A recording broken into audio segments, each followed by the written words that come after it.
Well, hello, my sweet friends, and welcome to another class here on the subscription channel of the RK Coach podcast. Christina here, super happy to have you back for another class here on the special content channel for the RK Coach podcast.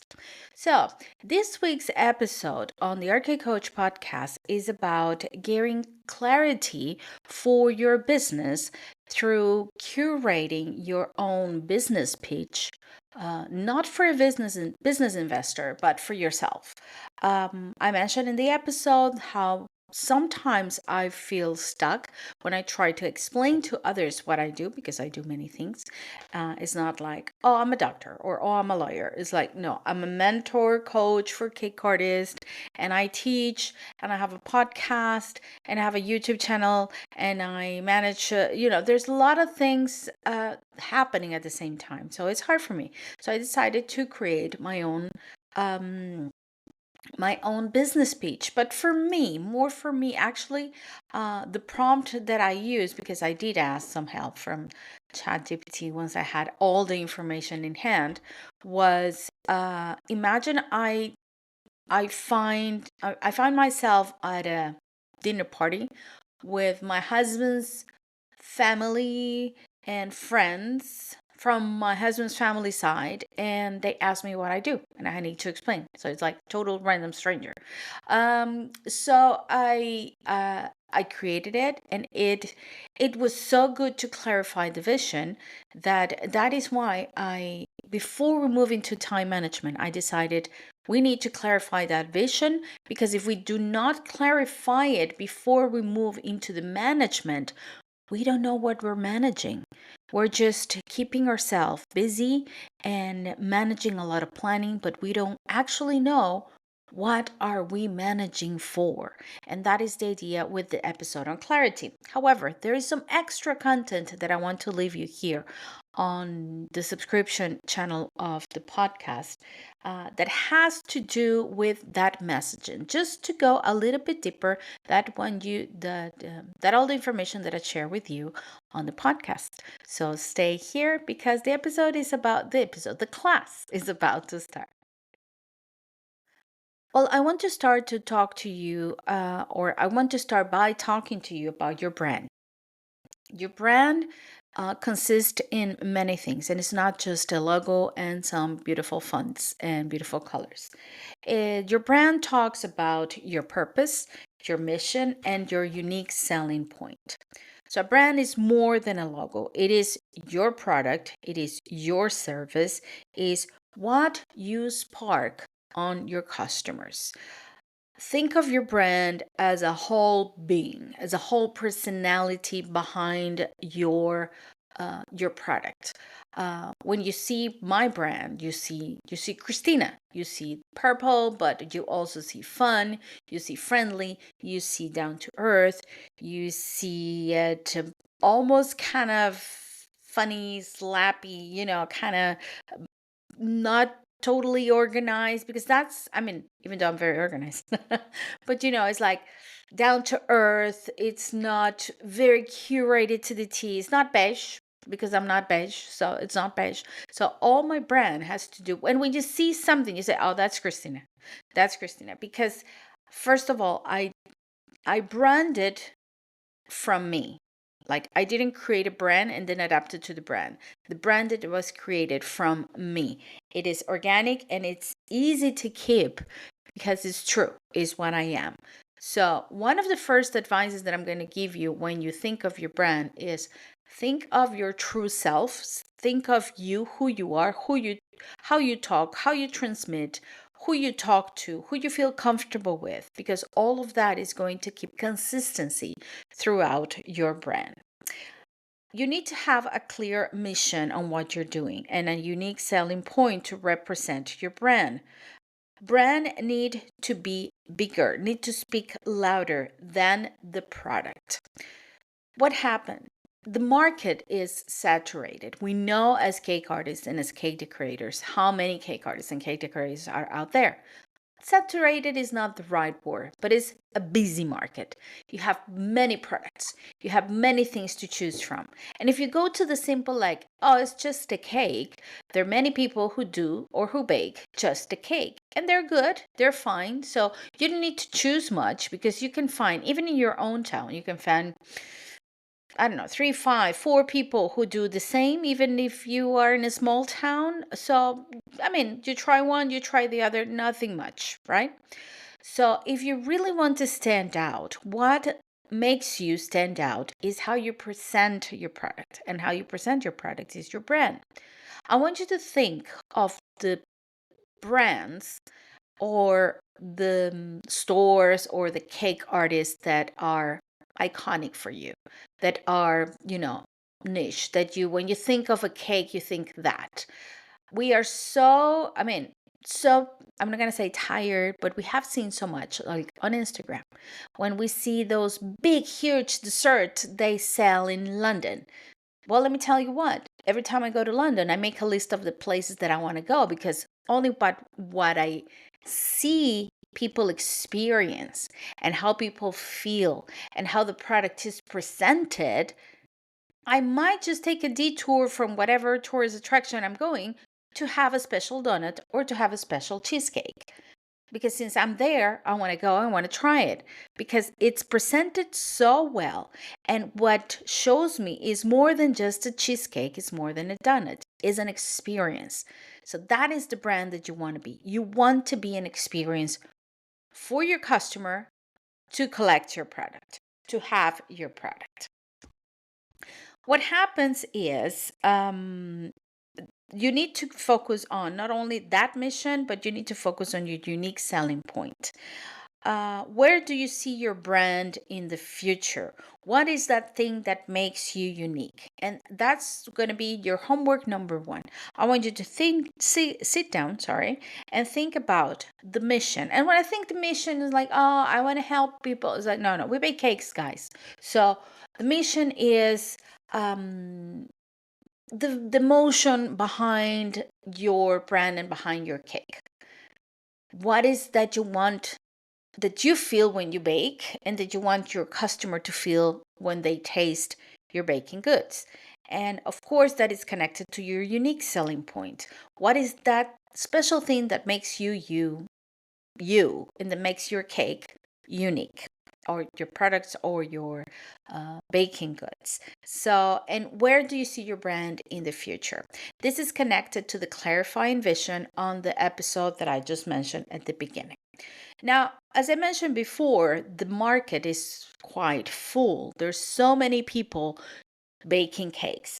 So, is it about finding a new market or a new niche or creating something new? Or is it about finding a gap within the market? I learned this is not me, I learned it from a course on business, and it really resonated with me, especially because we do create in a niche that is quite busy. I'm not going to say very busy. A lot of people bake. A lot of people, you have a kitchen, you bake, you sell your goods, you're a cake decorator, cake artist, baker, right? So there's a lot of people doing it the right way, the wrong way, whatever, but there's a lot of noise. So an innovative idea can be new, right? Or it can be the improvement of what is already out there. This for me was game changer, because I always thought I need to come up with something new. Otherwise, I'm just going to be another one of the bunch. But when I read this, when this person that I took the course with said that, I was like, oh, it's valid. I can do that. I can actually bring something that is already done, but make it better or make it my own. So it's not only about finding a new thing, but it's about finding that gap. What is needed that hasn't been done with the thing that you're doing, even though if a lot of people do it. So ask yourself the following questions. What is that little hole, little gap in the market that you can benefit from? Is the market growing or is the market declining? This could be a good sign if you bake a lot of different products. Let's say you do cookies and cupcakes and cakes. Which one of the markets are cakes decorated, imagine, with sugar paste, cakes decorated with buttercream? Which of these areas are growing and which of these areas are declining? I'm not saying that you have to go into the growing area. Maybe you could consider going to the declining area, but making it new. That could be a thing. How big is that market? Is there a gap in that specific market? Is it big enough to make money? Remember, it's a business and you want to make money with it. Is there room for a small player? Remember, we're starting small. We're not starting huge. Okay? So, if we're starting small, is there room for a small player to get into that market?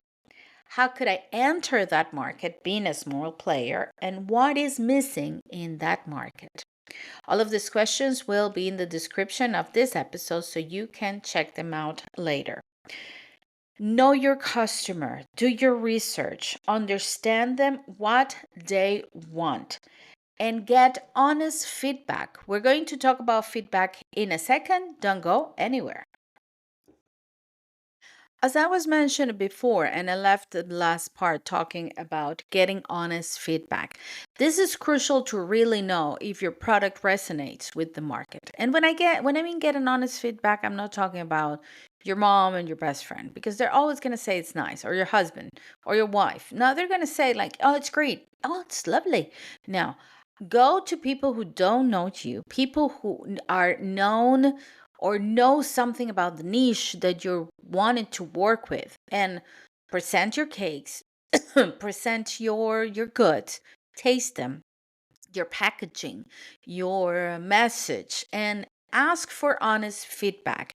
And remember, it's not personal, okay? The feedback is about the product and it's about the business. And it's the only way you can improve it. So think about this. This is huge and it's really important. All of these things that I'm mentioning in today's class is for knowing how to clarify the vision of your product and the vision of your business to create that business pitch. And from there, really focus on what moves the needle on your business.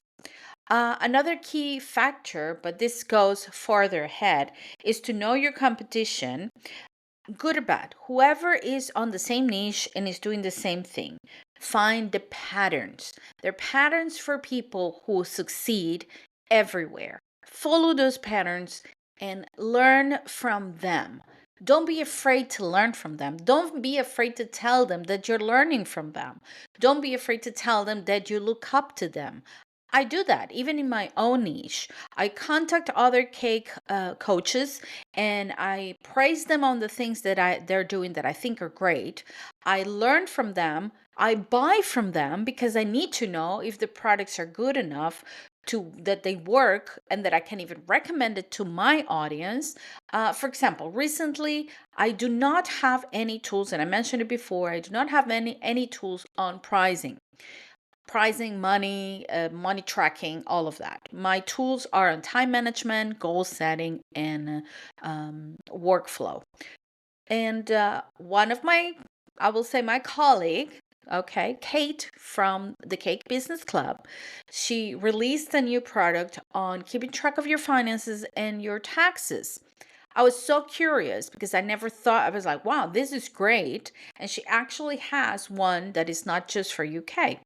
And I purchase it because and I contact her. I say, I purchase your product.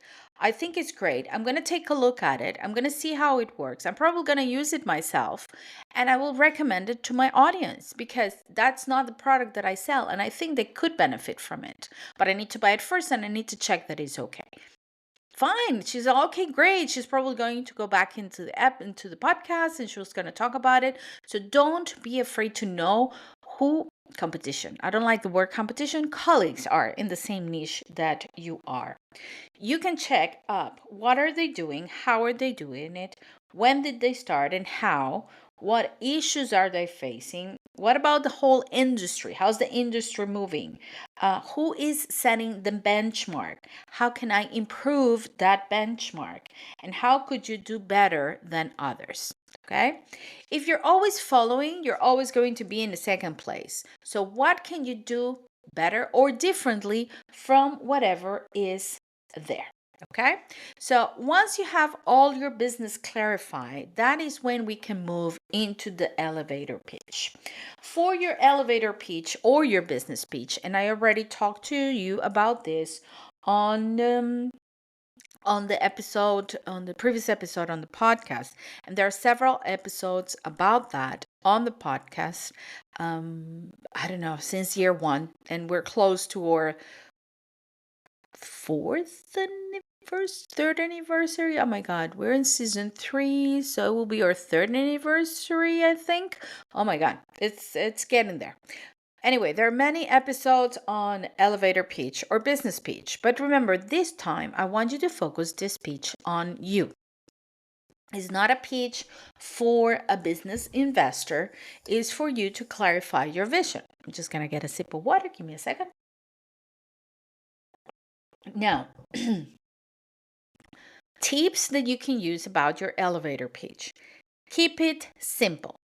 It has to be as simple as possible. Like I said, that anyone in a barbecue on a Sunday can understand what you do. Okay? As simple as that. Make sure you display your unique selling point at some part of that speech. That unique part that you only do has to be in the speech. And tailor your speech. This is different, okay? This is the speech that you can say for your Instagram bio or when you're talking to your audience. Tailor it to your target audience. Their language, the way they speak, the tone, the emphasis, the result for your target audience. Think about the strength of what you do and your weaknesses as well, okay? And take that into consideration when you create that elevator pitch. You can even do a SWOT analysis, which is strength, weak, opportunity, and threats. It refers to your strength, your weaknesses, so you know what you can work with and what you need to improve. What is the opportunity within the market and the niche? And the threats are the competition. What are others doing that you're not, and how can you improve it? Again, check on the competition and make sure that you follow or you learn the patterns of the people who's doing it right. Now, don't go anywhere because I have for you some more extra tips on clarifying about your business. Hello, my friends. To wrap up today's class, I want you to take pen and paper. And I hope you had pen and paper before and you were writing down everything that I talked to you and that I mentioned. But this time, if you don't have it, I want you to look for pen and paper and you're going to write down you're going to start your message for your pitch, your business pitch. Okay. So this is what you're going to do. I want you to think of what you do. Okay. What is the product that you do? I want you to think of the person who buys your product. And I want you to think of the outcome of how people's going to feel once they buy your product. Okay? After that, I want you to complete the following. You're going to create a message and you're going to start with I help or I create a product for. Who is the person you help? Who is that person you create the product for? Very specific, okay? Once you have the person that you create the product for, I want you to think about how you help them. What is that product? Okay. For example, I help cake artist. Okay, through the podcast. Okay, or how through the podcast. subscription and free podcast. There you go. Now, who are these cake artists? What do they have? What are they lacking that they don't have? So I can say I help cake artists who are overwhelmed with time, with management, and with the scale of their business, for example, with keeping the workflow. This is the needs of my audience, right? So I help cake artists that are overwhelmed with time and wants to scale their business through my podcast, free and subscription. And what do they get? To get what? To get productive time management, teaching skills, and to stop feeling overwhelmed with all the tasks required for managing their business. Simple as that. Simple as that. Okay? So, again, you're going to think about who you help, or I help, who you help, how you help them, what are they lacking they don't have that you give them, and what is the end result? What do they get from your service? With this, I want you to write as many examples as you could, because what's going to happen is you're going to start with a lot, okay? I help this, and this, with this and this and this, to get this and this and this and that. And then you're going to start reading it and combining it in different ways. And until you find that one that actually resonates with you, that will be your business page. Okay, so it's going to go through some transformation. It's going to take a while. And I'm going to give you an extra secret. If you want some extra help with it, use all of the things that you wrote, all of those prompts.